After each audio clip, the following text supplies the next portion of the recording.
Saudara, gunungan sampah di TPA atau open dumping menjadi pekerjaan rumah besar bagi Indonesia. Pemerintah pun perlu menegakkan aturan serta menerapkan sistem kelola sampah dari hulu ke hilir. Di sisi lain, peran aktif masyarakat secara luas memilah sampah sangat krusial demi berjalannya rantai daur ulang sampah. Mulai Agustus 2026, pemerintah Provinsi Jakarta menutup praktik pembuangan sampah tanah terbuka alias open dumping. TPST Bantar Gebang pun bertransformasi menuju sistem control landfill, salah satu upaya pemerintah membenahi pengelolaan sampah dari hulu ke hilir. Targetnya, 2028 nanti seluruh sampah di Jakarta terkelola dengan baik.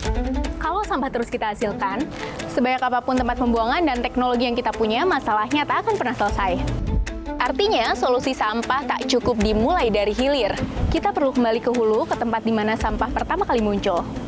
Dari rumah kita, dari cara kita berbelanja, dan dari cara hidup kita sehari-hari. Lalu, sejauh mana peran kita dalam memutus rantai masalah sampah ini?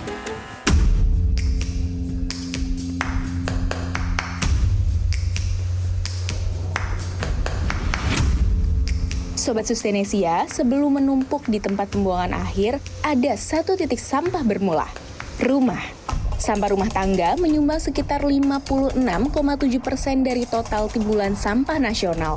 Maka benang kusut persoalan sampah perlu diurai dari rumah. Perubahan kecil sebenarnya bisa dimulai, salah satunya dengan memilah apa yang kita buang. Kebiasaan sederhana yang sudah dilakukan Nia, warga permukiman padat di Kelurahan Padurenan, Kecamatan Mustika Jaya, Kota Bekasi.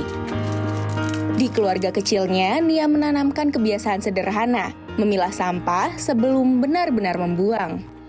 Kita itu kan memang sampah rumah tangga itu ya penghasil sampah terbesar kalau kata saya gitu ya.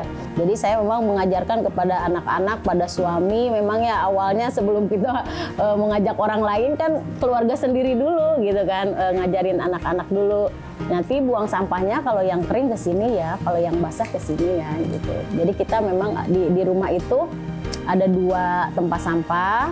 Yang ember memang untuk sampah organiknya, nah yang satunya lagi kantong itu atau karung itu saya buat sampah yang anorganik gitu.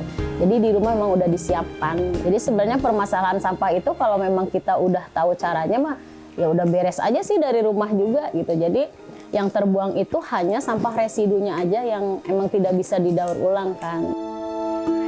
Kebiasaan memilah sampah pun Nia tularkan ke lingkungan sekitar. Bersama ibu-ibu di RT tempat ia tinggal, Nia mengubah sampah yang terpilah menjadi karya bernilai. Dulu kita punya komunitas namanya Rumah Baca Umi. Nah kebetulan di Rumah Baca Umi itu kan suka ada kegiatan untuk mengajak warga sekitar, terutama ibu-ibu sama anak-anak untuk membuat kreasi dari barang bekas. Apalagi misalkan kayak ada orderan gitu ya, Bu Nia tolong dong bikinin misalkan tempat pensil dari botol gitu ya. Alhamdulillah berarti kan ada orderan, ada pemasukan juga nih gitu buat teman-teman pengurus. Sobat Sustainsia, mari kita ikuti lebih dekat keseruan Nia dan kawan-kawan mengelola sampah. Siang, Ibu. Siang. Ini mau bikin apa, Bu? Bunga tulip dari Bunga tulip. Ini harus diapain lagi nih, Bu? tinggal dipasang dakron, ini dakronnya masukin, Segini. dipadetin. Ini bahannya dari kain perca. Terus ini dari bungkus kopi. Nah ini bungkus kopi bisa dianyam jadi dompet kayak gitu. Nah ini kaleng bekas. Tuh bisa diolah lagi jadi tempat pensil. Kesadaran Nia dan ibu-ibu untuk lebih bijak mengolah sampah telah lalui berbagai tahapan. Ada edukasi, kebiasaan yang dibentuk, hingga kepedulian yang terus ditumbuhkan. Edukasi memantik kebiasaan memilah sampah jadi gerakan, hingga bank sampah lahir di lingkungan ini sejak 2017. Tapi kan tidak segampang itu ya untuk menanamkan mindset orang itu beda-beda. Jadi di saat awal-awal itu banyak warga yang istilahnya tidak terima. Jadi mereka, kenapa sih saya harus milah sampah sih gitu? Kan saya udah bayar sampah gitu kan.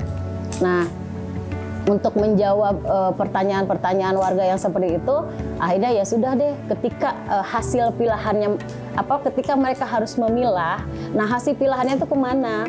Ya udah, akhirnya kita bentuklah bank sampah untuk menyelesaikan pertanyaan itu dan untuk menyelesaikan solusinya.